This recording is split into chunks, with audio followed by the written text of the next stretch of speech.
అందమైన చర్మ సౌందర్యం మీ సొంతం. Second aqua radiance deep cleansing gel.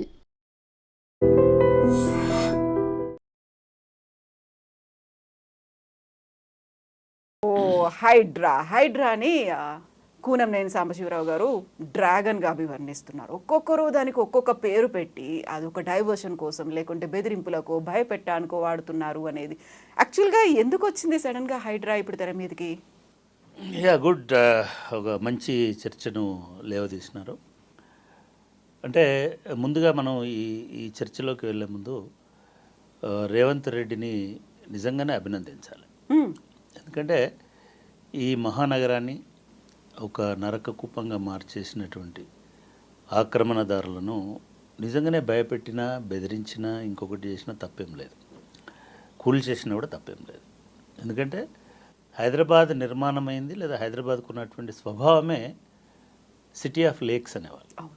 కొన్ని 2500 చెరువుల గొలుసుకట్టు చెరువుల సమాహారంలాగా హైదరాబాద్ ప్రతి అడుగున ఒక కొలను ఉండేటువంటిది. అడుగడుగున గుడి ఉంది అన్నట్టు హైదరాబాద్లో అడుగడుగున ఒక కొలను, అడుగడుగున ఒక చెరువు, అడుగడుగున ఒక కుంట ఉండి ఇది ఒకదానికొకటి లింక్డ్గా ఉన్నటువంటి ఒక సజీవ జలదృశ్యం హైదరాబాద్. అటువంటి దాన్ని ఒక మురికి కూపంగా మార్చడానికి ఈ చెరువుల దురాక్రమణ అనేటువంటిది కారణమైంది. దాని గురించి మనం తర్వాత చర్చిద్దాం. ఇది హైడ్రానా, లేకపోతే డ్రాగనా, లేకపోతే డైవర్షనా, లేకపోతే ఇంకొకట, ఇవన్నీ రాజకీయ లబ్ధి కోసం మాట్లాడుతున్నటువంటి మాటలు. నిజానికి హైడ్రా అనేది మొట్టమొదటిసారిగా విన్నప్పుడు నాకు మా intermediate 10th class 9th class రోజులు గుర్తొచ్చినాయి. హైడ్రా అనేది ఒక చిన్న జీవి. అవును, ఆ చిన్న జీవి కానీ అన్ని జీవుల కంటే అత్యంత విశిష్టత కలిగినటువంటి జీవి. అంటే కేవలం టెంటకిల్స్, కూరలు, ఒక ట్యూబ్ లాంటి ఒక చిన్న ఆకారంతో ఎటైనా వెళ్ళి దేన్నైనా చంపగలిగేటువంటి, దేన్నైనా కొట్టగలిగేటువంటి జీవి మొదటిది. రెండోది, ఇది చెరువులను ఆక్రమిస్తుంది లేదా మంచినీటి కుంటలను ఆక్రమిస్తుంది, మంచినీటి చెనుమలలో ఉంటుంది. దీన్ని అంటే మంచినీళ్ళలో మాత్రమే, మంచినీటి కుంటల్లో చెరువుల్లో మాత్రమే జీవించేటువంటి ఆవాసం ఉండేటువంటి జీవి. మూడవది, దీనికి పుట్టుక ఉంటుంది తప్ప చావు అనేది ఉండదు. పునరుత్పత్తి అనేది కూడా దాన్ని అదే చీల్చుకొని దాన్ని అదే ముక్కలు చేసుకొని ఇంకొక జీవిగా, అంటే మనకి పాతకాలంలో మన పురాణాలలో ఎట్లాగైతే ఒక తల పోతే ఇంకొక తల వచ్చి అతుక్కుంటుందో అట్లా బాడీలోంచి ఒక భాగం దిగిపోతే మళ్ళీ ఆ భాగానికి టెంటకిల్స్, ఆ భాగానికి నోరు, ఆ భాగానికి కళ్ళు, అట్లా ఉండేటువంటి ఒక విచిత్రమైన జీవి. బహుశా జీవులలో మరణము లేని జీవి ఏదైతే అది హైడ్రా. ఈ పేరు విన్నప్పుడు నిజంగానే ఇది భలే పెట్టినారు ఎవరో. దాని పెద్ద అది అబ్జర్వేషన్ కూడా కలవదు, అంటే పర్ఫెక్ట్గా మ్యాచ్ ఏం కాదు. బట్ కావాల్సుకొని వాళ్ళు హైడ్రా అనేటువంటి పేరుని చూస్ చేసుకున్నారు. ఈ హైడ్రా నిజంగానే చెరువులను ఆక్రమించుకుంటుంది కాబట్టి చెరువులను ఆక్రమించుకున్నటువంటి వాళ్ళ మీదనే దీన్ని గురిపెట్టినారు. ఫైన్. ఇది కొన్నిసార్లు మీకు కక్ష సాధింపులాగానో, కొన్నిసార్లు రాజకీయ దీనికోసమో అనిపించవచ్చు, తప్పేం లేదు. కానీ రేవంత్ రెడ్డి గారు, ముఖ్యమంత్రి గారు క్లియర్గా కొన్ని విషయాలు 2-3 రోజుల నుంచి ఆయన లీక్ చేసుకుంటూ వస్తున్నారు. ఏదో పిచ్చాపాటిగా మీడియాతో మాట్లాడేటప్పుడు ఇంకొకటి చెప్తున్నారు. ఆ చెప్తున్నటువంటి విషయాలను గమనించినప్పుడు, లేదా దానికి అధికారిగా నియమితులైనటువంటి రంగనాథ్ గారు ఓవర్ హైప్ చేస్తూ మాట్లాడుతున్నటువంటి మాటలను విన్నప్పుడు కానీ, అంటే ఎప్పుడైనా ఆఫీసర్లు నిజానికి లో ప్రొఫైల్గా ఉండాలి కూడా.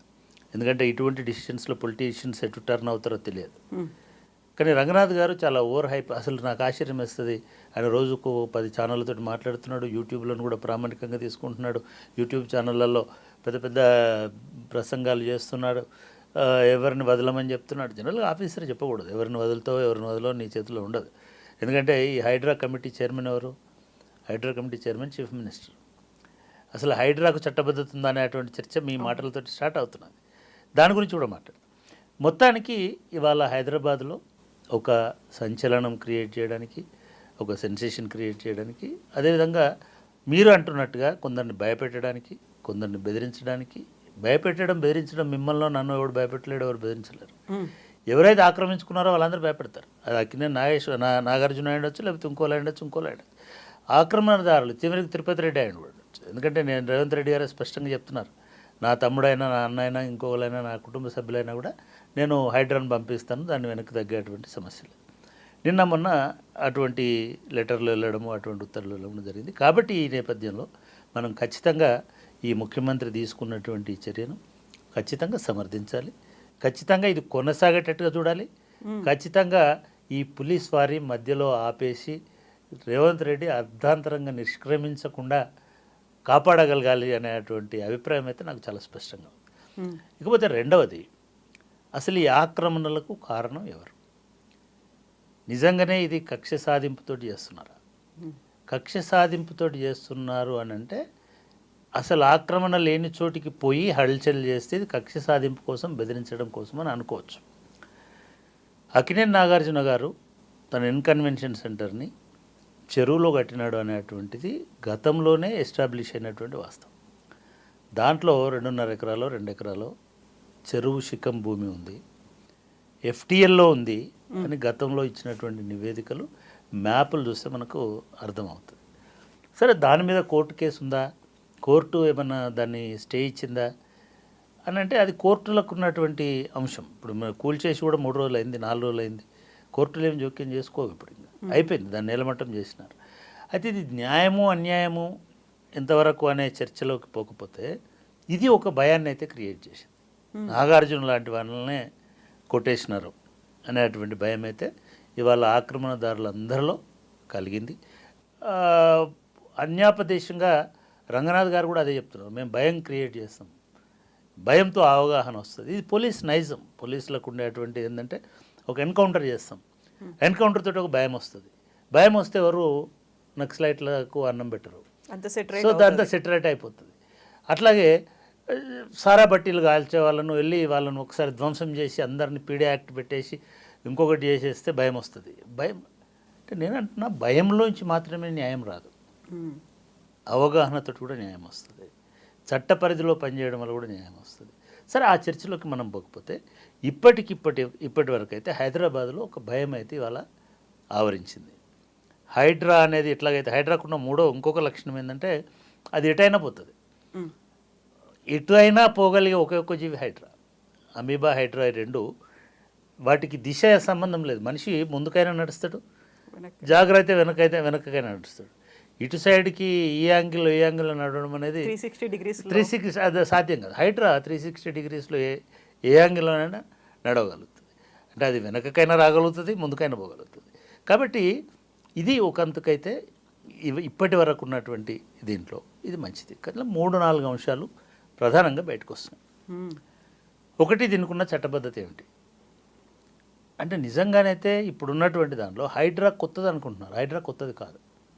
హైడ్రా పోలీస్ అనుకుంటున్నారు. హైడ్రా పోలీస్ కాదు, మున్సిపల్ యాక్ట్, జిహెచ్ఎంసీ యాక్ట్. అది కూడా నాట్ ఆల్ మున్సిపాలిటీస్కి జనరల్ యాక్ట్ కాదు. అది greater Hyderabad municipal MCH act ఒరిజినల్గా, municipal corporation of Hyderabad act.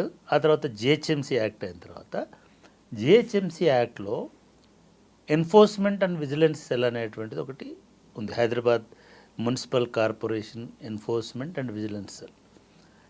ఈ ఎన్ఫోర్స్మెంట్ విజిలెన్స్ సెల్ అనేది మున్సిపల్ అడ్మినిస్ట్రేషన్లో పని భాగం. కాకపోతే దీనిలో ఎన్ఫోర్స్మెంట్ విజిలెన్స్ అని అంటే పోలీస్ కావాలి కాబట్టి అందులో పోలీసులను తీసుకొని చేస్తుండేవాళ్ళు. గతంలో కూడా చాలామంది పోలీసు డిఎస్పీ స్థాయి అధికారులు, ఎస్పీ స్థాయి అధికారులు, సిఐల స్థాయి అధికారులు ఆ ఎన్ఫోర్స్మెంట్లో ఉంటారు. ప్రతి మున్సిపల్ అడ్మినిస్ట్రేషన్ ఉంటారు. ఈవెన్ జిహెచ్ఎంసీ తర్వాత ఉన్నది ఏంటి హెచ్ఎండిఏ. హెచ్ఎండిఏలో కూడా అటువంటి ఒక సెల్ ఉంటుంది. దాని కూడా ఒక డిఎస్పీ స్థాయి అధికారి, దాని కూడా ఇన్ఛార్జ్గా ఉంటాడు. అటువంటిది చట్టబద్ధంగా మున్సిపల్ యాక్ట్ ప్రకారం ఏర్పడినటువంటి బాడీ. దాన్నే పేరు మార్చినారు. ఆ ఎన్ఫోర్స్మెంట్ సెల్లే, విజిలెన్స్ అండ్ ఎన్ఫోర్స్మెంట్ సెల్లే ఇప్పుడు హైడ్రా లాగా దానికి పేరు మార్చిన తప్ప. కాబట్టి దీనికి చట్టబద్ధత ఉందని అనుకోవాలి డెఫినెట్గా. కానీ ఇంతకంటే మెరుగైనటువంటి వ్యవస్థను ఏర్పాటు చేసి ఉండొచ్చు కదా. రెండవ వాదన ఏమనిపిస్తుందంటే, ఈ యాక్ట్ వచ్చి 30 సంవత్సరాలు 40 సంవత్సరాలు అవుతుంది. హైడ్రా ఇప్పుడే ఎందుకు నిద్రలేచింది, హైడ్రా ఇప్పుడే ఎందుకు వచ్చింది? నేను ఏమంటున్నానంటే ఈ 30 ఏళ్ళు నిద్రపోయినందుకు బాధపడాలా, ఇప్పుడు వచ్చినందుకు మనకి ఇప్పుడు నేను కష్టం, నిద్రపోయి నష్టం వచ్చినందుకు అవుతోంది. నిందించాలా? సరే, నిద్ర అయితే లేచింది కదా, ఇది మంచిదే కదా. కాబట్టి దానికి కూడా ఆ వాదన కూడా పసలేదు. ఇప్పుడు ఎందుకు నిద్ర లేచినారు, ఇప్పుడే ఎందుకు వచ్చి మొదలు పెట్టినారంటే ఎప్పుడో ఒకసారి మొదలు పెట్టాలి కాబట్టి ఇప్పుడు మొదలు పెట్టారు. ఈ హైడ్రా ఇప్పుడు హఠాత్తుగా నిద్ర లేచి ఈ 30 సంవత్సరాల నుంచి ఇచ్చుకుంటూ వచ్చినటువంటి పర్మిషన్లన్నింటినీ రద్దు చేసి ఈ 30 సంవత్సరాల నుంచి ఇచ్చినటువంటి అనుమతులు, కన్స్ట్రక్షన్స్, నిర్మాణాలు, కరెంటు కనెక్షన్లు, వాటర్ కనెక్షన్లు ఇచ్చిన తర్వాత ఇప్పుడు పోయి దాడులు చేయడం వలన ఇది రాజ్యాంగ సంక్షోభం. పెద్ద మాటనే కావచ్చు కానీ న్యాయ వివాదం అనుకుందాం. న్యాయ వివాదం కూడా రాజ్యాంగం నుంచే వస్తుంది. ఒక మనిషికి ఉండే హక్కులను హరించి వేసేటువంటి హక్కు ఈ హైడ్రాకు ఉంటుంది, అక్కడ మాత్రం ఉండదు అనేటువంటి విషయాన్ని చెప్పగదప్ప. ఎందుకంటే మీ ప్రభుత్వమే ఈ ఇల్లు కట్టుకోవడానికి పర్మిషన్ ఇచ్చింది, మీ ప్రభుత్వమే దానికి కరెంటు కనెక్షన్ ఇచ్చింది, మీ ప్రభుత్వమే దానికి, ఇదే మున్సిపాలిటీ ఏ విజిలెన్స్ అయితే భాగమైందో, ఏ హైడ్రా అయితే జిహెచ్ఎంసీలో భాగమో, అదే మున్సిపల్ కార్పొరేషను అన్ని రకాల అనుమతులు ఇచ్చిన తర్వాత ఒక సామాన్యుడు కట్టుకున్నాడు అనుకోండి. మీరు గండిపేటలో కూలగొట్టినటువంటి చూసినా, శాస్త్రీపురం అని ఎక్కడో కూలగొట్టినవి చూసినా, లేకపోతే ఫిలిం నగర్ దగ్గర ఎక్కడో, ఫిలిం నగర్ కాదు, నానక్రామ్గూడలో కూలగొట్టిన, ఇవి ఏవి కూడా కమర్షియల్ కాదు, మనుషులు నివాసం ఏర్పాటు చేసుకున్నటువంటివి. ఈ నివాసం ఎందుకు ఏర్పాటు చేసుకున్నారు, వాళ్ళకి చెరువు అని తెలియదా, వాళ్ళు ఆక్రమణ అని తెలియదా అని చాలామంది మాట్లాడుతున్నారు. కానీ చాలా సందర్భాలలో రంగనాథ్ గారే ఒక చోట చెప్పారు, సర్వే నెంబర్లను ట్యాంపర్ చేసి కూడా, వేరే సర్వే నెంబర్ వేసి కూడా దానికి అనుమతులు తీసుకొచ్చుకొని కన్స్ట్రక్షన్స్ కట్టినటువంటి వాళ్ళు ఉన్నారు. మనం ఈ యూట్యూబ్ ఛానళ్ళలో వస్తున్నటువంటి చూస్తుంటే ఎవరో ఒక ఐటీ ఎంప్లాయీ హైటెక్ సిటీకి దగ్గర ఉంటుందో, లేకపోతే అటే ఫైనాన్షియల్ డిస్ట్రిక్ట్ దగ్గర ఉంటుందో, లేకపోతే వాళ్ళ బడ్జెట్లో వస్తుందని ఎక్కడో ఒక ఫ్లాట్ కొనుక్కున్నా. ఆ ఫ్లాట్ కొనుక్కునేటువంటి ఫ్లాట్ కొనుక్కోవడమే కాకుండా బ్యాంక్ లోన్ కూడా తీసుకున్నారు. బ్యాంకులు సునిశ్చితంగా పరిశీలిస్తాయి. కానీ మీ మున్సిపాలిటీ ఇచ్చిన డాక్యుమెంట్లన్నీ దొంగ డాక్యుమెంట్లు, తప్పుడు డాక్యుమెంట్లు. మున్సిపాలిటీ పర్మిషన్ ఇచ్చి డాక్యుమెంట్లన్నీ కరెక్ట్గా ఉన్నట్టుగా ట్యాంపర్ చేసిన తర్వాత బ్యాంకు కూడా ఏం చేయలేదు. సో వాళ్ళు కూడా లోన్ ఇచ్చినారు. ఇటువంటి వాళ్ళ సమస్యలు వస్తే ఏం చేయాలనేది వాళ్ళ హైడ్రా ముందున్నటువంటి పెద్ద సవాలు. ఇది భవిష్యత్తులో న్యాయ వివాదాలకు కూడా దారితీస్తుంది. ఇవాళ న్యాయస్థానాలు కూడా ఎట్లున్నాయంటే వ్యక్తి ప్రయోజనం ఇంపార్టెంట్ రాష్ట్ర ప్రయోజనం కంటే, సమాజ ప్రయోజనం కంటే. ఎందుకంటే లా ఇట్ సెల్ఫ్ వ్యక్తి ప్రయోజనమే ముఖ్యమని చెప్తుంది, వ్యక్తిని కాపాడాలని చెప్తుంది. కానీ ఆ వ్యక్తి వలన సామాజిక ప్రయోజనాలు దెబ్బతింటున్నాయి, ఆ వ్యక్తి వలన ఎన్విరాన్మెంట్ దెబ్బతింటుంది, ఆ వ్యక్తి వలన జీవ వైవిధ్యం దెబ్బతింటుంది, అనేక జీవులు నాశనం అవుతున్నాయి అనేటువంటి అంశాన్ని కోర్టులు పెద్దగా పట్టించుకోవు. కాబట్టి అది నాగార్జున వ్యాపార సంస్థ అయినా, వాణిజ్య సంస్థ అయినా, లేదా ఇంకొక కాలేజ్ అయినా, ఇంకొకటైనా, దాని సామాజిక ప్రయోజనం ఏమిటి అనేది చూడకుండా ఇమీడియట్గా కోర్టులు స్టే ఇవ్వడం అనేటువంటిది జరుగుతుంది. కోర్టుల ఇంటర్వెన్షన్ అనేది జరుగుతుంది. ఏ సంస్థ కూడా కోర్టుల జోక్యానికి అతీతం కాదు. రాజ్యాంగ సంస్థ అయినా సరే కోర్టుల జోక్యం అనేది తప్పనిసరి అవుతుంది. దీనివలన కొంత ఏమైనా గ్యాప్ వస్తుందేమో చెప్పలేము. ఇది రెండవ అంశం ఈ హైడ్రా విషయం. సో ఇప్పుడు ప్రధానంగా వినిపిస్తుంది ఇంకొక వాదన కూడా, ఎందుకు బయ్యర్ల మీద పడ్డారు, బిల్డర్ల మీద పడలేదు అనేది. ఎవరైతే లేఅవుట్లు చేస్తున్నారో వాళ్ళని ఎందుకు ఈ రియల్టర్లు వాళ్ళని ఏమీ అనట్లేదు, కేవలం కొనుక్కున్నారు, వాళ్ళు లోన్ తీసుకుపెట్టుకున్నారు, వెళ్ళి ఆ ఇల్లు కూల్చేస్తున్నారు అనేది ఒక వాదన వినిపిస్తుంది. దీంతో పాటుగా అసలు చెరువులు అనేవి విపరీతంగా కబ్జా అయిపోయాయి. మీరు చెప్పినట్టుగా లేక్ సిటీ ఆఫ్ హైదరాబాద్ అది కూడా మారిపోయి ఇప్పటికీ మిగిలిపోయినవి ఏమైనా ఉంటే 60% కూడా లేవు మిగిలిపోయిన చెరువుల్లో కూడా, ఎంక్రోచ్మెంట్లు అన్నీ పోయిన తర్వాత. అసలు ఆద్యులు ఎవరు అనుకోవాలి దీనికి, ఎందుకు? అంటే ఇది చాలా మంచి ప్రశ్న. చాలా ఇప్పుడు మాట్లాడుతున్నట్టుగా బయటకు వస్తున్నట్టుగా ఏదో హైడ్రా వస్తుంది కాబట్టి చప్పట్లు కొడదాం, ఇదే సమాజము రేపు నిజంగానే హైడ్రా కనుక ఇప్పుడు ఇంకా మీరు అన్నట్టుగా బయర్ల దాకా పోయినారు కొన్ని చోట్ల, బడా బయర్లు అనుకుందాం. రేపు హైడ్రా మాదాపూర్ వైపు వస్తాయి, రేపు హైడ్రా సఫిల్గూడ వైపు వస్తాయి, రేపు హైడ్రా యూసఫ్గూడ వైపు వస్తాయి, రేపు హైడ్రా ఇది మసబ్ ట్యాంక్ వైపు వస్తాయి.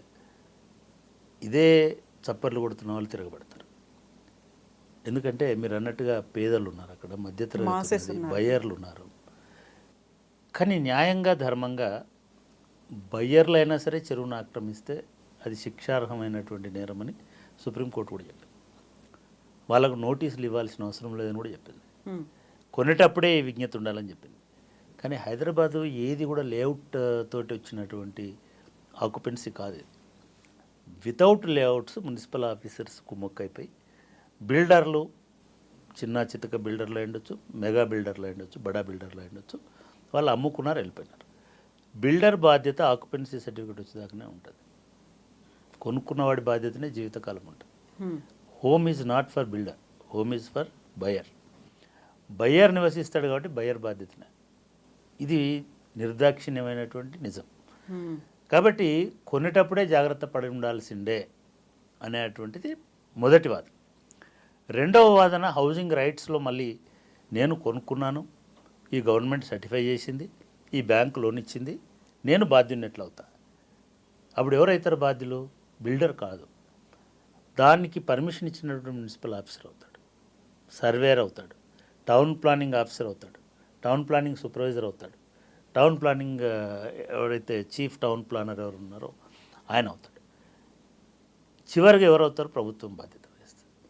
అంటే రేవంత్ రెడ్డి పులి మీద స్వారీ చేస్తారు అని నేను ఒక ట్వీట్ చేస్తే చాలామంది చాలా రకాల రియాక్ట్ అయినారు. ఈ పులి ఏమిటంటే, పులి హైడ్రా కాదు, పులి ప్రభుత్వమే. ప్రభుత్వమే ఈ మొత్తము దుర్మార్గాలకు కారణమై వాళ్ళ ప్రభుత్వమే మళ్ళీ దాన్ని మేము అంతమొందిస్తామని అనడానికి పోతున్నది. నేను దీన్ని కొంచెం డీటెయిల్లో కూడా చెప్తాను. ఇప్పుడు ప్రభుత్వమే అన్నారు, ఈ ప్రభుత్వం వచ్చి 9 నెలలు కూడా కాలేదు. అంతకుముందు చేసిన ప్రభుత్వం అంటే ఎప్పుడైనా సరే ఒకటి మనం గమనించాల్సింది ఏంటంటే, అన్ఫార్చునేట్లీ మీ ప్రభుత్వం మన ప్రభుత్వం అనుకుంటున్నారు, కానీ ఎప్పుడైనా ప్రభుత్వం ఒకటే. ప్రభుత్వాన్ని నడిపించే స్వారీ చేసేవాడు మారతాడు తప్ప పులి మాత్రం ఒకటే. ఆ పులి మీదనే కూర్చుంటారు ఎవరైనా సరే. ఇవాళ మీ ప్రభుత్వం అట్లా చేసింది, మా ప్రభుత్వం గొలగొడుతుందని అనడం అనేది తప్పు. మీ ప్రభుత్వం చేసిన దానికి మీ ప్రభుత్వాన్ని పరిపాలించిన రాజకీయ నాయకులకు బాధ్యత కాదు. రూల్స్ని ప్రొటెక్ట్ చేయడానికి భారతదేశంలో డాక్టర్ బాబాసాహెబ్ అంబేద్కర్ ఇటువంటి కుక్కమూతి పుందలు రేపు రాజ్యాంగాధికారంలోకి వస్తాయి, వాళ్ళు ప్రధానులు అవుతారు, ముఖ్యమంత్రులు అవుతారు, పాలకులు అవుతారు. కాబట్టి స్వతంత్రంగా రాజ్యాంగం ప్రకారం, శాసనాల ప్రకారం, రూల్ ప్రకారం నడిచేటువంటి బ్యూరోక్రసీ అనేటువంటి ఒక సెకండ్ పిల్లర్ని ప్రతిష్ఠింపజేసినాడు. ఓన్లీ పొలిటికల్ లీడర్సే రూలర్స్ కాదు భారతదేశంలో. అన్ఫార్చునేట్లీ అనుకుంటున్నారు. చంద్రశేఖరరావు, కేసీఆర్ నేనే రూలర్ అనుకుంటాడు. రేవంత్ రెడ్డి గారు నేనే రూలర్ అని ఆయన కూడా గట్టిగా కూర్చొని ఉంటాడు. రూలర్స్ మీరు కాదు, మీరు రూల్ మేకింగ్ మాత్రమే చేస్తారు. రూల్ అడ్మినిస్ట్రేషన్ రంగనాథ్ చేస్తాడు. రూల్ అడ్మినిస్ట్రేషన్ ఇంకొక పోలీస్ ఆఫీసర్ చేస్తాడు, ఇంకొక చీఫ్ సెక్రటరీ చేస్తాడు. అది ప్రభుత్వం. ఎవరైతే ప్రభుత్వం ఇంకో రెండవ లక్షణం నేను చెప్తా, ప్రభుత్వం శాశ్వతమైనది, 5 సంవత్సరాల కోసం ఉండే ప్రభుత్వం కాదు. పార్టీ 5 సంవత్సరాల కోసం ఉంటుంది. ఆ పార్టీ 5 సంవత్సరాల అధికారంలో ఉండొచ్చు, 10 ఉండొచ్చు, గెలిచినంత కాలం ఉండొచ్చు. కానీ ప్రభుత్వం అనేది ఒక కంటిన్యూటీ. తెలంగాణ ప్రభుత్వమే, గత ప్రభుత్వమైనా తెలంగాణ, కేసీఆర్ సొంత ఆస్తి కాదు, కేసీఆర్ ప్రభుత్వం అంటారు అందరూ. కేసీఆర్ వాళ్ళ చింతమడక ప్రభుత్వం అదేమన్నా రాచరికమా? అది ఇదేమో రేవంత్ రెడ్డి ప్రభుత్వమా? ఇదేమన్నా కొండారెడ్డిపల్లి రెడ్డితనమా? కాదు కదా. Government is government. కాకుంటే పార్టీల వారీగా చూసుకున్నప్పుడు అదంతా టీఆర్ఎస్, బీఆర్ఎస్. నేను మళ్ళీ అదే చెప్తున్నా, పార్టీల వారీగా ప్రభుత్వాలు ఉండవు దయచేసి. పార్టీల వారి ప్రభుత్వం, తెలంగాణ ప్రభుత్వము అనే రాజముద్ర ఏదైతే ఉంటుందో దట్ ఈజ్ గవర్నమెంట్. అక్కడ ఎవరున్నారు? రేవంత్ రెడ్డి గారు ఉన్నారా, లేదా కేసీఆర్ గారు ఉన్నారా, లేకపోతే ఇంకొక ఆయన ఉన్నాడా? ఇది కాదు. వాళ్ళ నరేంద్ర మోడీ ప్రభుత్వం భారత ప్రభుత్వం. అది నరేంద్ర మోడీ సొంత గుజరాతీ ప్రభుత్వం కాదు, అది భారత ప్రభుత్వం, భారత ప్రధాని ఆయన. అట్లా రేవంత్ రెడ్డి గారు తెలంగాణ ముఖ్యమంత్రి, కేసీఆర్ గారు తెలంగాణ ముఖ్యమంత్రి గతంలో. సో ఇది ప్రభుత్వం. ఈ ప్రభుత్వ విధానం అనేటువంటిదే ప్రామాణికత అడ్మినిస్ట్రేషన్కి. ఇందాక చెప్పా, మున్సిపల్ యాక్ట్లో ఉన్నది కాబట్టి హైడ్రా మాట వినాలా. మున్సిపల్ యాక్ట్లో విజిలెన్స్ చేయమని ఉంది, అదేవిధంగా ఎన్ఫోర్స్మెంట్ చేయమని ఉంది, కూలగొట్టమని కూడా ఉంది. కాబట్టి కూలగొడతారు. ఇక్కడ ప్రభుత్వముకు వర్సెస్ ప్రజలకు గొడవ వస్తుంది రేపు. ఎప్పుడు ప్రాబ్లం అవుతుందంటే, ఇవాళ నేను చూశాను, దుర్గం చెరువులో కట్టుకున్నటువంటి చాలామందికి నోటీసులు ఇచ్చారు. కావూర్ హిల్స్లో చాలామందికి నోటీసులు. నిజంగా కూడా నేను మన వ్యూవర్స్కి అర్థం అవ్వడానికి ఈ దుర్గం చెరువు, కావూర్ హిల్స్, జూబ్లీ హిల్స్లో ఉన్న చెరువుల గురించి ఒక చిన్న ఇది చెప్తాను. నేను హైదరాబాద్లో ఆంధ్రజ్యోతిలో పనిచేస్తున్నటువంటి కాలం అంటే 88, 87, 86, 87 నుంచి 90 మధ్య కాలంలో ఆంధ్రజ్యోతి అంటే పంజాగుట్ట చౌరస్తా వరకే రోడ్డు. పంజాగుట్ట చౌరస్తా నుంచి ఆ శ్మశాన వాటిక నుంచి director road number 1 Banjara hills అని అక్కినే నాగేశ్వరరావు వాళ్ళ ఇల్లు ఉండేది. నాగేశ్వరరావు గారి ఇల్లు, అదేమో సుబ్బరామరెడ్డి గారి ఇల్లు, ఎలీట్ ఇళ్ళన్నీ ఆ బంజారా హిల్స్ ఆ ఒక్క రోడ్లో రోడ్ నెంబర్ 1లో ఉండేటి. ఆ నుంచి మిగతా రోడ్స్ వచ్చేటి. ఇప్పుడు road number 3 plus Jubilee hills అప్పటికి లేదు. ఆ టైంలో ఒక మిత్రుడు జయహింద్ రెడ్డి గారని, ఆయన జర్నలిస్టే. ఆయన ఇక్కడ కూడా ప్లాట్లు ఉన్నాయి, పేద మధ్యతరగతి జర్నలిస్టులకు ప్లాట్లు అమ్ముతున్నారు, కొనడమే. ఆయన ఒక రియల్ ఎస్టేట్ ఏదో చేసినాడు, వచ్చాడు. ఒక మెటడోర్ బ్లూ కలర్ వ్యాన్లో బయలుదేరి 1 గంట అరగంట ప్రయాణం చేస్తే మాకు అప్పటికి చెక్ పోస్ట్ ఏరియా, ఇంకా అప్పటికి జూబ్లీ హిల్స్ ఎంత ఫామ్ కాదు, ఇదంతా వచ్చింది. తర్వాత మనకి ఈ పెద్దమ్మ గుడి అదంతా ఒక చిన్న బండ్లబాట, అది మాదాపూర్ అనే ఊరికి పోయే దారి. ఆ దారిలో వెనక మధ్యలో సగం మంది దిగి వచ్చేసి, నేను అప్పుడు స్టూడెంట్ను ప్లస్ జర్నలిస్ట్ని కూడా, నేను పెద్ద నాకు ఆసక్తి లేదు, ఓరియంటేషన్ లేదు, కానీ చాలామంది నా మిత్రులు పోయినారు. 42 రూపాయలు 45 రూపాయల గజం కొనుక్కున్నాను. మేము అక్కడ ఎందుకు దిగి మధ్యలో వచ్చినామంటే అది ఒక పెద్ద అడవి, చెరువు. ఆ చెరువే దుర్గం చెరువు. ఆ చెరువు అవతల ఈ ప్లాట్లు ఉన్నాయి.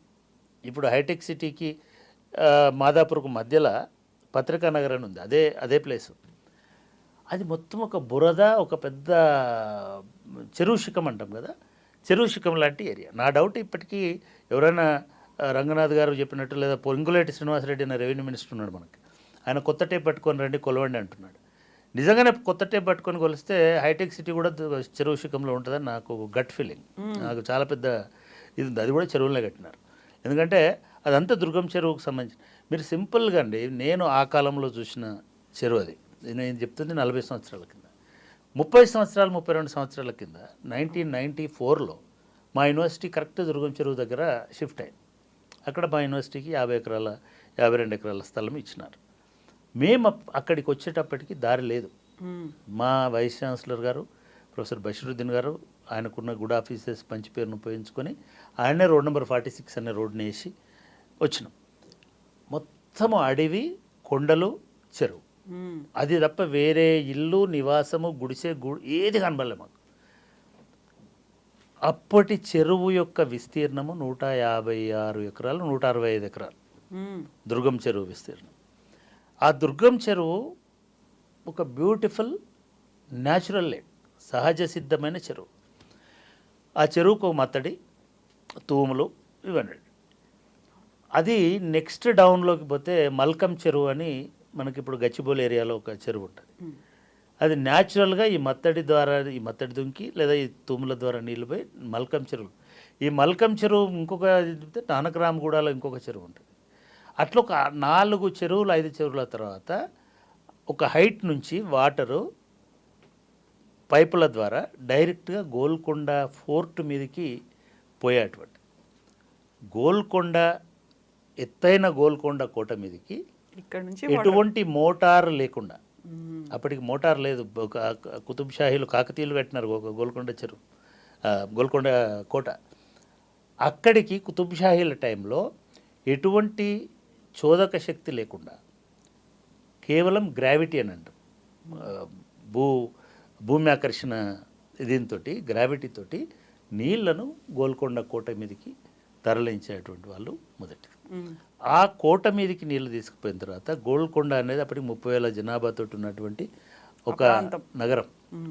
ఆ నగరానికి నీళ్లు సరఫరా చేసేటువంటి వాళ్ళు ఇదే దుర్గం చెరువు నుంచి కాలువల ద్వారా, ఇదే మల్కం చెరువు నుంచి కాలువల ద్వారా మీరు ఇప్పటికీ కూడా ఈ టోలీ చౌకీ ఏరియాలో చూడొచ్చు, మంచినీటి కాలువ అని రాసి ఉంటుంది.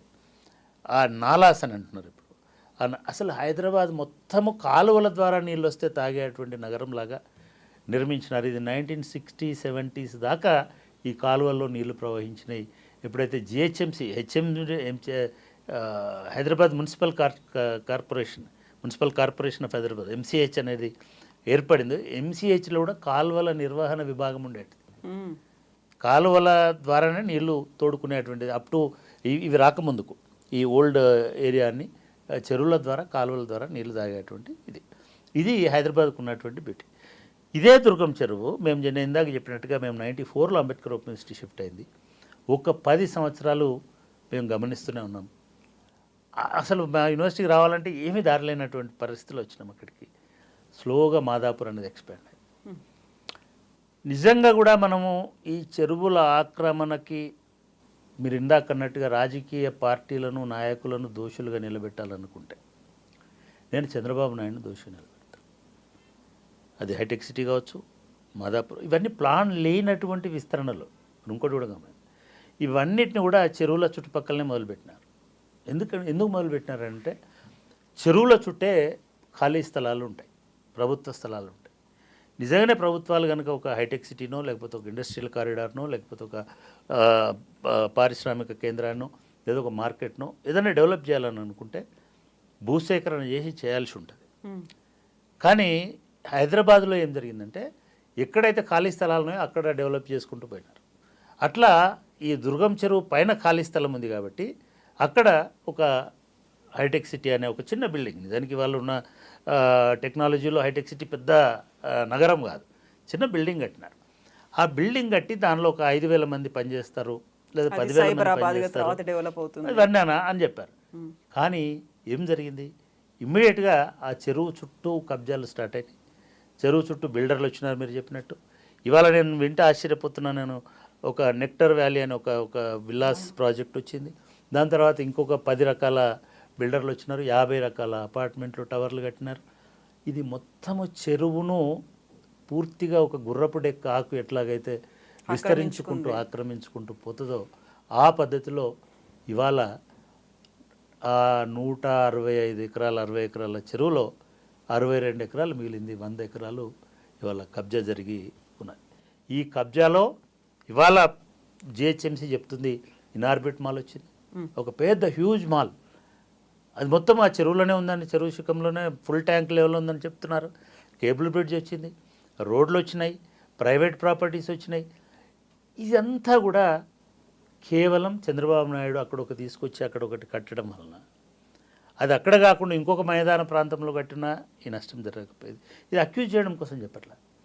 నేను ఇంకో ఇన్సిడెంట్ కూడా చెప్తాను. 99లోనూ 2009లోనూ 10లో రాజశేఖర రెడ్డి గారి కంటే ముందు చంద్రబాబు నాయుడు గారు ఉన్నటువంటి టైంలో విజయరామారావు గారు అని ఒక మినిస్టర్ ఉండేవారు. ఆయన సిబిఐ డైరెక్టర్గా పనిచేసి వచ్చినాడు. ఖైరతాబాద్ నుంచి ఎమ్మెల్యేగా చేసినాడు. ఆయన మినిస్టర్ మున్సిపల్ అడ్మినిస్ట్రేషన్. ఆయన హయాంలో విపరీతమైన ఆ టైంలో విపరీతంగా వర్షాలు పడినాయి. దుర్గం చెరువు ఫుల్ నిండిపోయింది. 3 రోజులు వర్షాలు పడినాయి. మేము 3వ రోజు యూనివర్సిటీకి వస్తే అంతా నీళ్ళతోటి మునిగిపోయింది. మా యూనివర్సిటీ ఏమో పెద్ద కొండ మీద హైయెస్ట్ ప్లేస్లో ఉంటుంది కాబట్టి మాకు పెద్ద ఎఫెక్ట్ పడలే. కానీ ఆల్మోస్ట్ మా ల్యాండ్ అంతా కూడా మునిగిపోయింది. మేము చూస్తే అప్పుడే కడుతున్నటువంటి కొన్ని ఇల్లులు ఫస్ట్ ఫ్లోర్ వరకు మునిగిపోయాయి.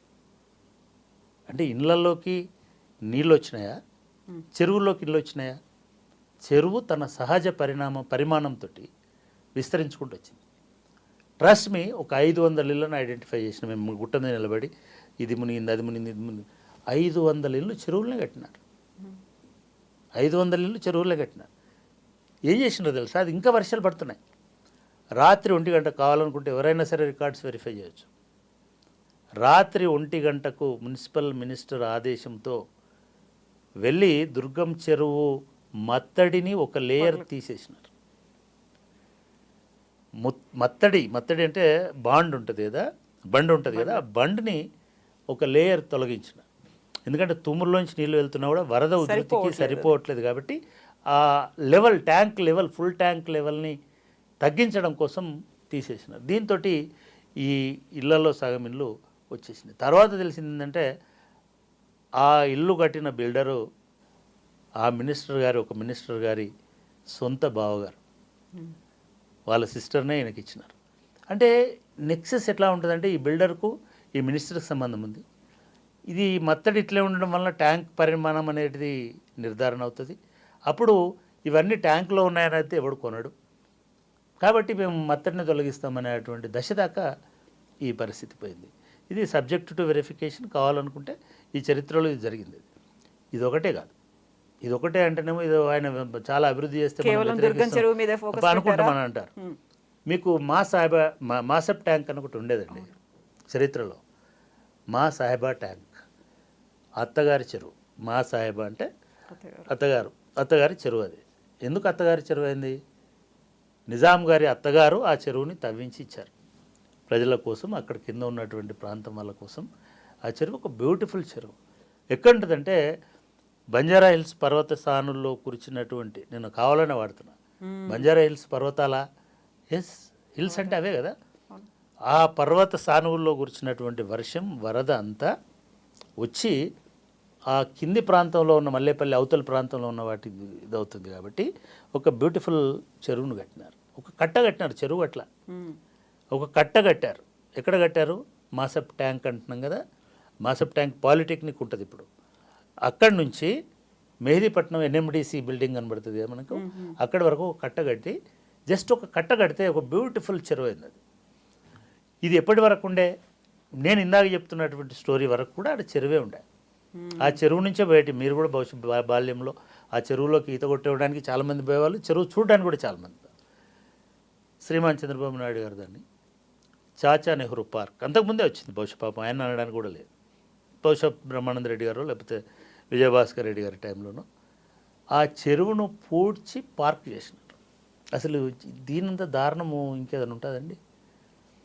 చెరువులను పూడ్చేసి ట్రాక్టర్లతో లారీలతో మట్టి తెచ్చి చెరువు అంతా నింపేసి ఆడ పార్క్ చేసి, దానికి చాచా నెహ్రూ పార్క్ అని పెట్టి, దానిలో క్రికెట్ స్టేడియం కట్టి, దానిలో టెన్నిస్ స్టేడియం కట్టి, దానిలో ఫుట్బాల్ అసలు స్టేడియాలు ఎక్కడ కట్టాలి, పార్కులు ఎక్కడ నిర్మించాలి?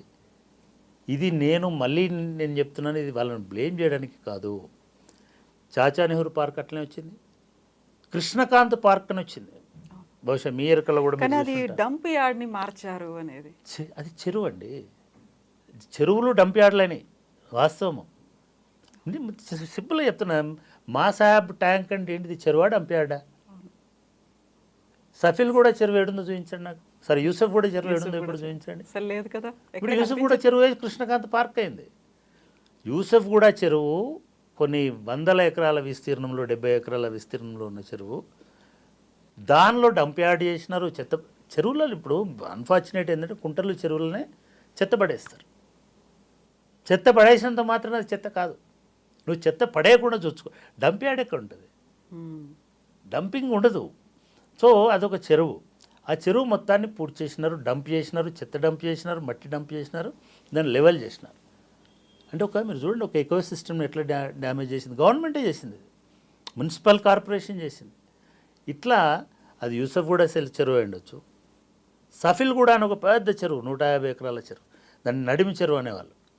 సఫిల్ కూడా అనేది మల్కాజ్గిరి ఆ ప్రాంతంలో ఉంటుంది. దానిపైన రామకృష్ణపూర్ అని ఒకటి ఉంటుంది, రామకృష్ణపూర్లో ఒక చెరువు ఉంటుంది. అది కూడా గొలుసుకట్టు. హైదరాబాద్లో అన్ని బ్యూటిఫుల్ గొలుసుకట్టు చెరువులు అండి. ఏది దేనికి అది ఇండిపెండెంట్ కాదు. ఒక చెరువు ఉందంటే దానికి పైన ఒకటి, దాని కింద ఒకటి, దాని తర్వాత ఒకటి ఉంటుంది. అందుకే దాన్ని నడిమి చెరువు అనేవారు. చాలా పెద్ద చెరువు, 50 ఎకరాలు, ఇప్పుడే 50 ఎకరాల చెరువు. అది బ్యూటిఫుల్ ఉంటుంది. మీరు గూగుల్లో చూస్తే కూడా ఒక త్రిభుజాకారం లాగా మెరుస్తుంటుంది ఆ చెరువు. దాన్ని అక్కడి నుంచి తీసుకొచ్చి రామకృష్ణపూర్ చెరువుని అది మూసేసి దీన్ని యూసఫ్ కూడా పార్క్ చేసేసినారు, సఫిల్ కూడా పార్క్ చేసినారు. మీరు ఇప్పుడు సఫిల్ కూడా పోతే పెద్ద గేట్లు పెట్టినారు, గేట్లు పెట్టి లోపలంతా పార్కు, మధ్యలో ఒక చిన్న కొలను. అరే ఇది ఎక్కడి? మీరు ఆ సఫిల్ కూడా నుంచి రామకృష్ణ మన అటువైపు పోతుంటే, పైకి వెళ్తుంటే పెద్ద వాల్ ఉంటుంది, ఆ చెరువు కట్ట. అది నిజాం గారి టైంలో కట్టినటువంటి కట్ట. అట్లా మీరాలం చెరువు అయిండొచ్చు, ఇంకోటి అయిండొచ్చు. ఇట్లా కొన్ని వేల చెరువుల నుంచి ఇవాళ ఒక 500 చెరువులు, 600 చెరువులు, ఆ 900 చెరువులలో కూడా 60% ఆక్యుపై చేసినటువంటి చెరువులని తీసుకొచ్చు. ఇదంతా కూడా 85-90 తర్వాత హైదరాబాద్ గ్రోత్ని కనుక మీరు పరిశీలిస్తే 91 నుంచి లేదా 85 తర్వాత నుంచి ఎన్టీ రామారావు గారు రెండోసారి అధికారంలోకి వచ్చిన తర్వాత నుంచి వలసలు అనేటిది విపరీతంగా పెరగడం వలన, వచ్చిన వాళ్ళకి గృహ వసతి లేకపోవడం వలన, వచ్చిన వాళ్ళందరూ ఈ చెరువు శిఖాల మీద భూములు, ఎందుకంటే అదొకటే ప్రైవేట్ గవర్నమెంట్ ల్యాండ్, ఆ ల్యాండ్స్లో స్థిర నివాసాలు ఏర్పాటు చేసుకొని అక్కడే స్థిరపడిపోయి ఉండడం వలన, దాని తర్వాత బిల్డర్లు వచ్చి అక్కడ మల్టిపుల్ టవర్స్ కట్టడం వలన, లేక్ వ్యూ అపార్ట్మెంట్లు అనేవి వచ్చిన తర్వాత మీకు చాలా మంచిగా గుర్తు చేసినారు. రేడియోలో మీరు డ్రైవ్ చేసుకుంటూ వెళ్తున్నప్పుడు సిటీలో రివర్ వ్యూన అది ఎక్కడ అని ఒక అడ్వర్టైజ్మెంట్ వస్తుంది. అవును, మీరు సిటీలో నమ్మవని తెలుసు, అయినా కూడా సిటీలో రివర్ వ్యూ అంటే మూసీ వ్యూ అండి, ఏదో గోదావరి వ్యూ కృష్ణ వ్యూ కాదు. మీరు మూసీ చుట్టూ ఇప్పుడు రేవంత్ రెడ్డి ఒక్క కాలంలో నిజంగానే ఆయన హైడ్రాతోటి ఫైట్ చేస్తున్నాడు. హైడ్రా గురించి ఇంకొక స్టోరీ కూడా ఉంది. ఈ గ్రీక్ ఈ ఈ పురాణాలలో గ్రీకుల జానపద కథలలో ఒక వీరుడిని వింత తలలున్న సముద్రజీవి ఇది చేస్తుంటుంది, దాంతో ఫైట్ చేస్తున్నాడు. మీరు కృష్ణుడికి వచ్చేసరికి కూడా కృష్ణుడు కాళింది నదిలో దీంతో అనేక తలలున్న పాముతోటి యుద్ధం చేస్తాడు. చివరికి ఆ పాము మీద డాన్స్ చేస్తాడు. ఇట్లాంటి స్టోరీ ఏదో చెప్తుంటారు. అంటే కాళీయమర్దనము అనుకున్నప్పుడు అంటే నిజంగానే ఇది కాళీయమర్దనమే రేవంత్ రెడ్డి చేస్తున్నది. అన్ని తలలు ఉన్నటువంటి పాము ఏం చేస్తుందో తెలియదు. అటువంటి పనిని ఇప్పుడు రేవంత్ రెడ్డి చేస్తున్నాడు. నిజంగానే ఇవాళ రేవంత్ రెడ్డి పేరు శాశ్వతంగా ఎట్లాగైతే ఇప్పుడు గొలుసుకట్టల చెరువుల గురించి మనకి నిజాం కుతుబ్షాహీలు, నిజాం కూడా కాదు, కుతుబ్షాహీల పేరు నుంచి ఎట్లాగైతే చెరువులను ఈ హైదరాబాద్కి ఎట్లాగైతే వచ్చినాయో, కాకతీయులు అనగానే మనకు చెరువులు ఎట్లా గుర్తొస్తున్నాయో, అంటే కాకతీయులు కూడా ఇదే పద్ధతిలో ఈ దక్కన్ పీఠభూమిలో అన్ని చెరువులను నిర్మించి వ్యవసాయానికి ఎట్లాగైతే చేసినారో, ఈ హైదరాబాదును పునరుద్ధరించడానికి నిజంగానే కనుక రేవంత్ రెడ్డి ఒక్కడుగు కూడా వెనక్కి వేయకుండా మొత్తం చెరువులను వాటి ఒరిజినల్ మ్యాప్స్ ప్రకారం నేను పునఃప్రతిష్ఠిస్తా అని అంటే ఆయన చెప్పినట్టు 10 సంవత్సరాలు నేనే అని ఆయన చెప్తుంటాడు కదా, అది అప్పుడు నిజమవుతుంది.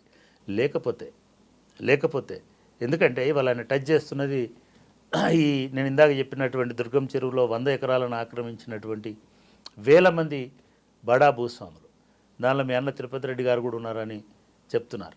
నెక్టర్ వ్యాలీ ఒక్కొక్క విల్లా ఇవాళ 25-30 కోట్ల రూపాయలు ఉన్నటువంటి విల్లా ఉన్నది. అట్లా కొన్ని వందల విల్లాలున్నాయి నెక్టర్ వ్యాలీలో. దాని చుట్టుపక్కల ఉన్నటువంటి అపార్ట్మెంట్లు అన్నీ కూడా 85-90s తర్వాత వలస వచ్చినటువంటి పెద్ద పెద్ద పారిశ్రామికవేత్తలు, సినిమా వాళ్ళు, జడ్జీలు, నేను మళ్ళీ చెప్తున్నాను, న్యాయమూర్తులు అక్కడ ఇల్లు కట్టుకొని ఉన్నారు లేదా అక్కడ నివాసం ఉంటున్నారు. వీళ్ళందరూ వదిలిపెడతారు అని నేను అనుకోవడం లేదు. డెఫినెట్గా మళ్ళీ కోర్టే జోక్యం చేసుకునే అవకాశం ఉంటుంది. ఎందుకంటే ప్రజల హక్కులు పోతున్నాయి కాబట్టి, లేదా వాళ్ళు 30 ఏళ్ళ నుంచి ఉన్నారు కాబట్టి. అంటే 30 ఏళ్ళ నుంచి నువ్వు ఆక్యుపై చేసుకుంటే అది నీదే అని చెప్పే ఒక నీతి మన దేశంలో ఉంటుంది కాబట్టి, మరి వీళ్ళందరూ రేవంత్ రెడ్డిని ఇట్లనే నిలబడినిస్తారా, ఇట్లనే సవారీ చేయనిస్తారా, ఇట్లనే పాతుకొనిస్తారా అనేటువంటిది ఒక పెద్ద సవాల్ అయితే మనం చూడబోతాం.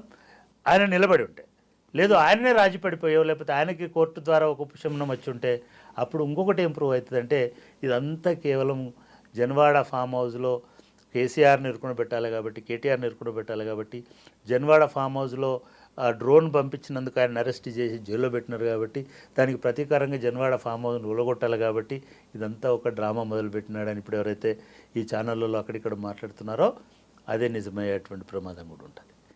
కానీ ఇప్పటి వరకు రేవంత్ రెడ్డి గారు 2-3 చాలా ఇండికేషన్స్ అయితే ఏమిస్తున్నారంటే తన పార్టీలో ఉన్నటువంటి అందరి ఫామ్ హౌస్లను కూలగొడతా అని చెప్తున్నాడు. తన ఇంట్లో ఉన్నటువంటి అందరి ఇండ్లను కూడా నేను అవి కనుక అక్రమ నిర్మాణాలు అయితే నేను వదలను, నేనే దగ్గరుండి వాటిని తొలగిస్తా అని చెప్తున్నాను. అట్లా అనుకున్నట్టుగా నిన్న ఆల్రెడీ వాళ్ళ బ్రదర్ ఇంటికి కూడా నోటీస్ ఇచ్చినారు అనేటువంటిది కూడా 54-55 సర్వే నెంబర్లో హౌస్ నెంబర్ అక్కడ వాళ్ళకు కూడా నోటీసులు ఇచ్చినారని చెప్తున్నాను. ఇది జరగాలి. నేను ఒకటే చూడాలనుకుంటున్నాను. నేను రిటైర్ అయినాను, కానీ ఇప్పుడు ఆ దుర్గం చెరువు ఆ గుట్ట మీద నిలబడి దాని విచిత్రం, ఆ దుర్గం చెరువుని ఒక పర్యాటక కేంద్రం చేసేసిన.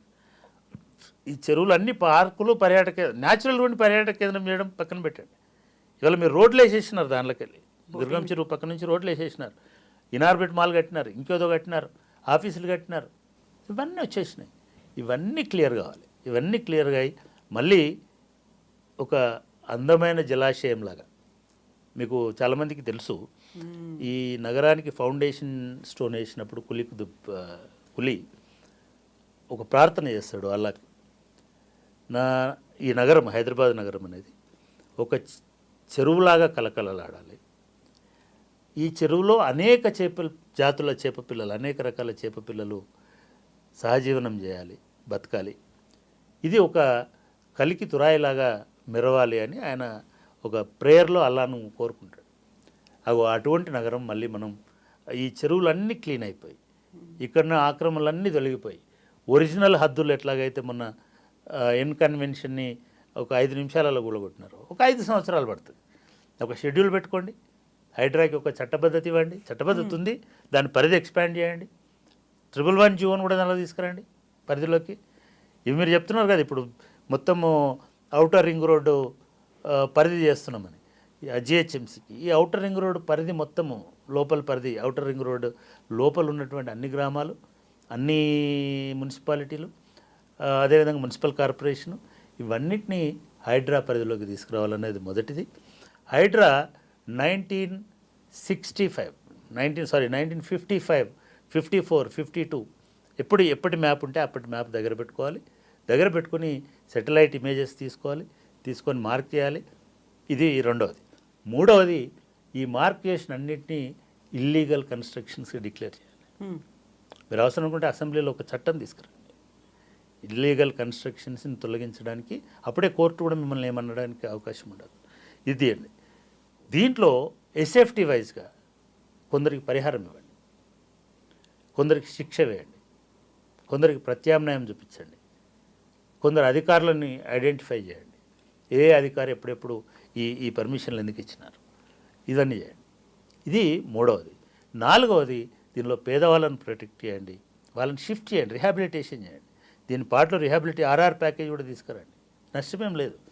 తీసుకొచ్చేసి పేదవాళ్ళకి 200 గజాల లోపు మీరు చెప్తున్నారు కదా, ఇప్పుడు 100 గజాలు అయితే ఫ్రీ, 50 గజాలు అయితే ఫ్రీ, ఇవన్నీ చేసి మొత్తానికి చిన్న మధ్యతరగతి వాళ్ళు ఎవరైతే 1000 సేఫ్టీలో కొనుక్కున్నటువంటి వాడు ఉంటాడు, ఒక ఫ్లాట్ కొనుక్కున్న వాళ్ళు ఉంటారు, అటువంటి వాళ్ళని రిలోకేట్ చేయండి, లేకపోతే వాళ్ళకి ఇది చేయండి. ఎవరైతే పెద్దవాళ్ళు ఉన్నారో వాళ్ళ మీద చర్య తీసుకోండి. ఎవరైతే టవర్లు కట్టినారో, ఎవరైతే అక్కడ బిల్డర్లు పెద్ద పెద్ద ఇవి కట్టి కోట్ల రూపాయలు, వాళ్ళందరినీ బ్లాక్ లిస్ట్ చేయండి, వాళ్ళందరి దగ్గర నుంచి వసూలు చేయండి, వాళ్ళందరితోటి కంపెన్సేషన్ ఇప్పించండి, ఒక ఫండ్ డెవలప్ చేయండి. ఇది నాలుగవ సూచన.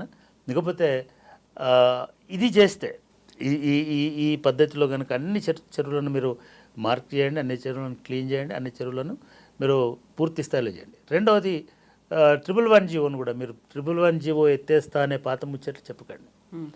111 జీవో ఈ చెరువులను సరస్సులను కాపాడడానికే 111 జీవోని పెట్టినారు.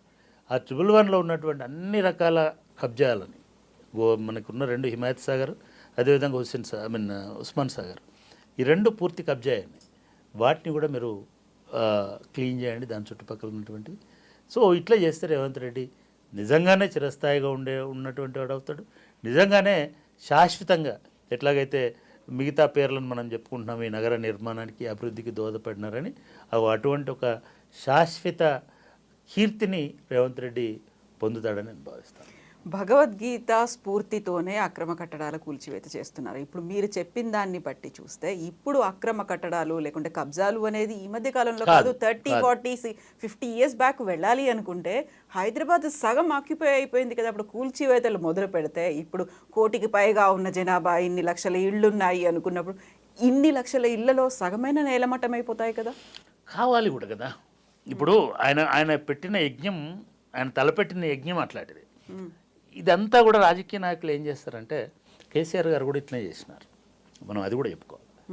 కేసీఆర్ అధికారంలోకి వచ్చిన తర్వాత కూడా మనం క్లీన్ చేస్తాం, చెరువులను తీసేస్తాం, ఆక్రమణలు తీసేస్తాం. నాగార్జునతోటి గొడవ మొదలైంది అక్కడే. సరే, తర్వాత రాజీపడ్డారా? ఎస్, డెఫినెట్గా రాజీపడ్డారు. కోర్టు వల్ల రాజీపడ్డారా లేదా కోర్టుల వల్ల రాజీపడ్డారా, ఇవన్నీ మనకు సంబంధం లేని విషయాలు. బట్ రాజీపడ్డది వాస్తవం. ఈ రాజీ పడడం అనేది ఒక అక్కడనే ఆగలే. ఇదే ఎన్ కన్వెన్షన్ ఆనుకొని ఒక కొన్ని వేల ఇండ్లు ఆ ప్రాంతంలో అక్రమంగా వెలిసినటువంటి ఇండ్లు ఉన్నాయి. దాన్ని ఏదో అంటారు, దాన్ని కూడా కూలగొట్టుకుంటూ పోయినారు. ఇదంతా కూడా ఒక వివాదపద స్థలం, యజమాని లేని స్థలం. హైదరాబాద్లో చాలా స్థలాలు గవర్నమెంట్ స్థలాలు, యజమానులు లేని స్థలాలు, సర్ఫే ఖాస్ల భూములు. సర్ఫే ఖాస్ అనేది పూర్తిగా నిజాంకు ఉండేటువంటి అధికారం ఉండేటువంటి భూమి. అటువంటి భూములలో ఇంకేదో భూములలో ఏవో అయ్యప్ప సొసైటీ, గురుకుల ట్రస్ట్ భూములు ఇవన్నీ వచ్చేసినాయి. ఒక ట్రస్టుకు 1000 ఎకరాలు 100 ఎకరాల భూములు, ఆ భూములన్నింటినీ అందరూ ఆక్యుపై చేసుకున్నారు. విచిత్రం ఏంటంటే అలా అప్పటి ముఖ్యమంత్రి రాజశేఖర రెడ్డి గారి సోదరుడు వివేకానంద రెడ్డి కూడా దానిలో ఒక ఎకరంలో ఇల్లు కట్టుకున్నాడు. చాలామందికి అక్కడ ఇల్లులు ఉన్నాయి. నిజంగానే కేసీఆర్ కూడా ఇట్లాంటి బుల్డోజర్ రాజ్యాన్ని తీసుకురావాలని ప్రయత్నం చేసినాడు. ఇప్పుడు ఎట్లయితే రేవంత్ రెడ్డి గారు హైడ్రా పేరుతో ఒక బుల్డోజర్ రాజ్యాన్ని తీసుకొస్తున్నారో మంచిగా అనుకుందాం, సంభవం యుగే యుగే. ఆయన కూడా అనుకున్నాడు కేసీఆర్ కూడా, నేను కూడా భగవద్గీతనే స్ఫూర్తి, నాకు కూడా అదే శ్లోకము నాకు ఇది, ఇప్పుడు ఈ యుగానికి నేనే రక్షకుణ్ణి అని అనుకొని పంపించినాడు. కానీ విపరీతమైనటువంటి ఒత్తిడి, కోర్టు జోక్యం, ఇమ్మీడియట్గా కోర్టులు దాన్ని ఆపేయమని ఆదేశించడం, ఈవెన్ నాగార్జునది కూడా ఆపేయమని ఆదేశించడం, తర్వాత వాళ్ళు మళ్ళీ ఏదో రాజీ పడిపోవడం, ఇవన్నీ జరగడం వలన చేయలేకపోయినారు. ఇవాళ మొదటి ముప్పు లేదా మొదటి ప్రమాదము లేదా మొదటి అడ్డంకి, ఇంకా మంచి భాషలో చెప్పాలంటే ఏదైనా ఉంటుంది రేవంత్ రెడ్డి గారి కంటే, లేదా మొదటి ఊరట అని కూడా అనుకోవచ్చు. లేకపోతే ఎందుకంటే ఆయన స్వారీ అంతే ఎంతకాలం చేస్తాడో చెప్పలేము. ఇప్పుడు ఊరట కావాలి. ఊరట కావాలంటే కోర్టు ఏమైనా ఊరట ఇచ్చేటువంటి అవకాశం ఇవాళ వాదనలు నడుస్తున్నాయి. ఇవాళ రేపట్లో మీరు ముట్టుకోవద్దు అని కనుక కోర్టు పొరపాటున చెప్తే, అది పొరపాటే అవుతుంది, పొరపాటున కోర్టు కనుక అట్లా చెప్తే రేవంత్ రెడ్డి గారు ఏం చేయలేరు. అప్పుడు మనం రేవంత్ రెడ్డి గారిని అనడానికి కూడా ఏముండదు, రాజకీయ కక్ష అనడానికి కూడా ఉండదు. ఎందుకంటే నేను పోతా అంటే కోర్టు అడ్డుకుంటుంది. సో ఆ కోర్టులు అటువంటి జోక్యం చేసుకునే అవకాశం ఉంటుంది. ఎందుకంటే అట్లా ఉండడం వల్లనే కదా ఇంత దూరం వచ్చింది. బిల్డర్లు ఏమి అమాయకంగా పోరు. బిల్డర్లు కడతారు, అక్కడ ఆర్డర్లు ఉన్నాయి, కాపీలు ఉన్నాయని చెప్తారు. ఎవరో పాపం పర్యావరణ పరిరక్షకుడో ఇంకోడో పోయి ఎవరో కడుతున్నారండి అని ఫిర్యాదు చేస్తాడు. ముందు స్టే ఇస్తారు, అది ముందు ఆపండి అంటారు. వీడు పోయి అన్ని కాయిదాలు ఉన్నాయి సార్ అని సబ్మిట్ చేస్తాడు. కోర్టు వచ్చి నిజ నిర్ధారణ కమిటీ కాదు కోర్టు ఎప్పుడైనా జడ్జిమెంట్ ఎవిడెన్స్ బేస్డ్గా ఇస్తుంటారు. ఈ ఎవిడెన్స్ ప్రొడ్యూస్ చేస్తుంది గవర్నమెంటే. గవర్నమెంట్ ఇచ్చిన ఎవిడెన్స్ని చూసి ఓకే మరి గవర్నమెంటే ఇచ్చింది కదా అంటారు. ఇప్పుడు మీరు దుర్గం చెరువులో ఉన్నటువంటి కావూరి హిల్స్ మా ముందట లేఅవుట్ అయింది, కాకతీయ హిల్స్ ఇంకొంచెం పైకి ఉంది. అది నేను అనుకోవడం అది ఇళ్ళకు రాదు. మీరు ఒకటి గుర్తుపెట్టుకోండి, బండ గుర్తు ప్రజలు వాళ్ళ కాలిబాటల కోసం వేసుకున్న రోడ్లు పర్యావరణ హితంగా వేసుకున్నారు. నేను ఇందాక చెప్పాను కదా, మేము హైదరాబాద్లో ఉద్యోగాలు చేస్తున్నటువంటి టైంలో జూబ్లీ హిల్స్ ప్రాంతం, అప్పటికి జూబ్లీ హిల్సే హౌసింగ్ సొసైటీ లేదు, ఆ ప్రాంతం నుంచి ఒక బండ్లబాట పెద్దమ్మ గుడిని టచ్ చేసి పెద్దమ్మ గుడి నుంచి మాదాపూర్కి వచ్చేటువంటి దారి ఉండేది. అదే ఇప్పుడు రోడ్డు. ఆ మాదాపూర్ నుంచి ఉన్నటువంటి దారిలో ఒంటికాలి బాటలాగా మీకు కొండాపూర్ పోయేది. ఆ రోడే హద్దు. అంటే ఇవాళ మాదాపూర్ హైవే అనేది అయితే హైటెక్ సిటీకి వచ్చే రోడ్డు ఉందో, ఆ రోడ్డుకు లెఫ్ట్ సైడ్ ఉన్న ఇండ్లన్నీ కూడా చెరువులో ఉన్నాయి అనేది ఒక గుడ్డి నమ్మకం. దానిలో ఏ నమ్మకం ఏది ఉంది మీకు ఇంకోటి చెప్తాను. మేము రెండో ఇల్లు కొనుక్కోండి అంటే ఇల్లు కొనుక్కోవడానికి మొదటిసారి పోయినాం. మా మిత్రుడు మల్లారెడ్డి అని ఒక ప్రొఫెసర్ కొన్నాడు అక్కడ. ఆడ విఠలరావు నగర్ అని ఒకటి ఉంటుంది. మేము అక్కడికి పోతే ఆ విఠలరావు నగర్లో కడుతున్నారు ఇల్లు, ఇండిపెండెంట్. మీరు గుర్తుపెట్టుకోండి, 200 గజాల స్థలంలో కట్టిన ఇల్లు 4.5 లక్షల రూపాయలు. ఎప్పుడు ఇది? 94, 96. ఓకే, 96 అంటే 2000 కంటే ముందు. అప్పుడు 96లో 4 లక్షలకి 4.5 లక్షలకి ఇల్లు మేము కూడా కొందామని పోయినాం. డబ్బులు లేవు, సరేలే ట్రస్ట్ మీ అక్కడ నిలబడితే చెరువు కనబడుతుంటుంది. ఆడ మొత్తం వెనకకి చెరువు. అప్పుడు మేము అది కూడా చెరువులో ఇల్లు కట్టుకున్నాం. అంటే చెరువు వెనుక అది విఠలరావు నగర్ అని. ఆ విఠలరావు ఎవరు? మహబూబ్ నగర్ నుంచి 2 సార్లు కాంగ్రెస్ పార్టీ నుంచి ఎంపీగా పోటీ చేసినాడు. పాపం చనిపోయినాడో ఉన్నాడో నాకు గుర్తులేదు. ఒకసారి గెలిచాడు కూడా విఠలరావు గారు. ఆయన లేఅవుట్ అది. ఆ లేఅవుట్లోనే పి నరసింహరావు గారి డాక్టర్ కాలేజీ ఉంది, వాణి గారి ఫైన్ ఆర్ట్స్ కాలేజ్ ఉంది. అంటే చాలా ఇన్స్టిట్యూషన్స్ ఉన్నాయి. అది నేను ఎఫ్టీఎల్లో ఉందా అది నేను మాట్లాడట్లే. బట్ అది చెరువు గట్టు మీద, చెరువు వెనుక అంటాం మన ఊర్లో, చెరువు వెనుక ఉన్నటువంటి భూభాగంలో ఉన్నాయి. అట్లా మీరు అదే కనుక మీరు కులమానంగా ఇప్పుడు మనం చెప్పిన కాలిబాటనే హైవేనే కులమానంగా తీసుకుంటే, మీరు ఆ రోడ్డు మీద వస్తుంటే హైటెక్ సిటీ లెఫ్ట్ ఉంటుందా రైట్ ఉంటుందా? హైటెక్ సిటీ లెఫ్టే ఉంటుంది, చెరువు శిఖం వైపే ఉంటుంది. మీరు ఇప్పుడు ముందు జిహెచ్ఎంసీ చెప్తున్నట్టుగా మీకు ఇనార్బిట్ మాలే చెరువు శిఖమైనప్పుడు హైటెక్ సిటీ ఎందుకు కాదు? సో ఇవన్నీ దానిలోకి వస్తాయి. నిజంగా అయినా సరే నష్టం జరిగినా సరే శుద్ధి జరగాలి అనేటువంటిది నా అభిప్రాయం. ఈ శుద్ధి అనేది ఎంతకాలం కొనసాగుతుంది? ఇంటరప్టెడ్గా ఉంటుందా ఏంటి? అంటే నేను అనుకోవడం ఏమో, ప్రభుత్వం తలుచుకున్న తర్వాత ఆపగలిగే ఒకే ఒక్క శక్తి కోర్టులు కనుక ఈ నగరం బాగుపడాలి. ఎంత నష్టమైనా ప్రభుత్వం కావాలంటే మీరు కంపెన్సేట్ చేయమని చెప్పండి ప్రభుత్వం. ఇదొక భాగం. రెండోది, ప్రభుత్వమే కబ్జా చేసింది చాలా బిల్డింగ్స్ అన్ని ఉన్నాయి. జిహెచ్ఎంసీ బిల్డింగ్ ఉంది, ఇప్పుడు బుద్ధ భవనం ఉంది. లేదు, ఇప్పుడు చాలా బిల్డింగ్స్ ఉన్నాయి. ప్రభుత్వమే రెండు రకాలు, తన అవసరాలకు కబ్జా చేసింది, బిల్డింగ్లు కట్టుకుంది. రెండోది, గిరాకీ వస్తుంది అనుకుంటే కబ్జా చేసి బిల్డింగ్ కట్టి కిరాయికి ఇచ్చి లీజుకి ఇచ్చి పైసలు తీసుకుంటుంది. మీరు ట్యాంక్ బండ్ చుట్టూ నెక్లెస్ రోడ్ ఎవరు వేసారండి? నెక్లెస్ రోడ్ అసలు చెరువులాగా ఉంచకుండా ఎందుకు నెక్లెస్ రోడ్ వేసినారు? ఆ నెక్లెస్ రోడ్ వేసి దానిలో పెండ్లి మంటపాలు, దానిలో హోటళ్ళు, దానిలో బార్లు, దానిలో తినుబండారాలు, దానిలో శ్మశానాలు, దానిలో సమాధులు, దానిలో విగ్రహాలు. ఇది ప్రభుత్వం చేయలేదా కబ్జా? అన్నారు కదా, ఏమండి సుందరీకరణ అన్నారు. నేను సమాధి సుందరీకరణ అవుతుందని నేను అనుకోనండి. ఐఎమ్ సారీ, సమాధి సుందరీకరణ ఎట్లా అవుతుందండి? ఎన్ని సమాధులు ఉన్నాయి తెలుసా మీకు? ఇప్పుడు పి నరసరావు గారిది అక్కడే ఉంది, జైపాల్ రెడ్డి గారిది అక్కడే ఉంది, అటుపత్తి సంజీవయ్య గారిది ఉంది, ఇంకెవరిదో ఉంది.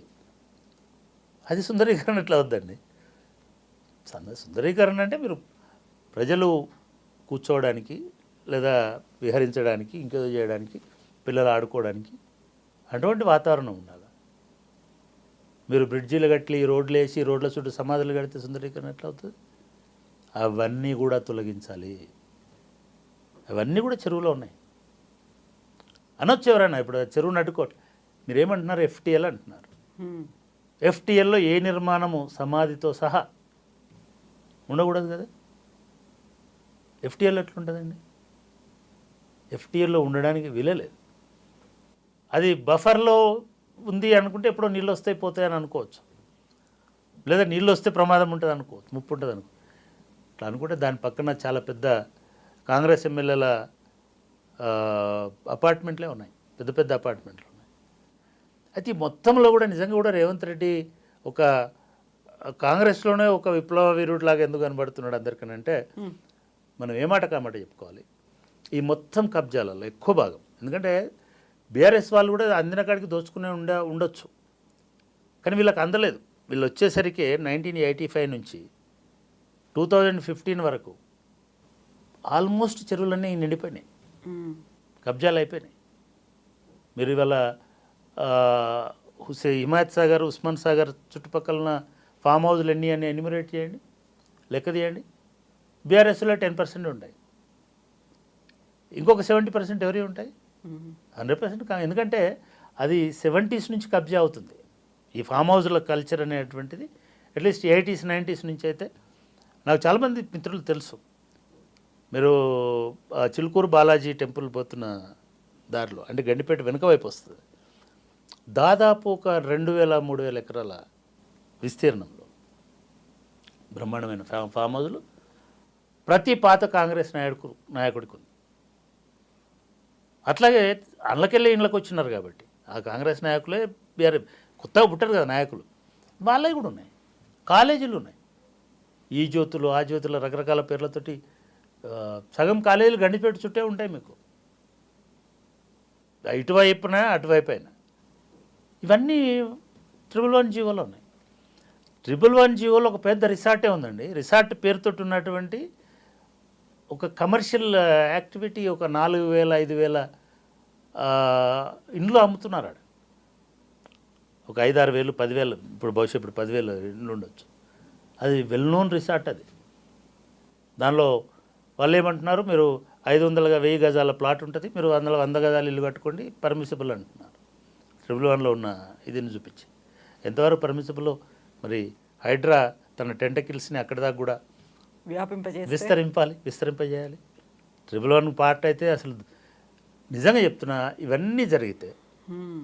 ఎక్కువ నష్టపోయేది తెలుగుదేశం పార్టీ అనను, అధికారంలోకి వచ్చిన తర్వాత విస్తరణకు గురైన ప్రాంతాలు. ఇదంతా జరిగితే కాంగ్రెస్ పార్టీ అధికారంలో ఉన్నప్పుడు ఆక్రమణకు గురైనటువంటి చెరువు శిఖాలు, దాంట్లో ఒక 10 సంవత్సరాలు పరిపాలించి బహుశా 10% వాటా ఉన్న బీఆర్ఎస్ కూడా ఉంటే ఉండొచ్చు. అయినా సరే ఎవరైనా ఒప్పుకోవాలి, అన్ని పార్టీలు దీన్ని స్వాగతించాలి. హ్మ్. కేటీఆర్ నిజం చెప్పినాడా ఇంకోటి చెప్పినాడా మనకు సంబంధం లేదు, ఆయన కూలగొట్టుకోమని చెప్పాడు. అందరూ అట్లనే చెప్పండి, గవర్నమెంట్కి చాలా సులువు అవుతుంది. సో కాబట్టి డౌట్ ఏమక్కర్లా, ఇంటెన్షన్ ఈజ్ గుడ్, ఇంటెన్షన్ కూడా రైట్.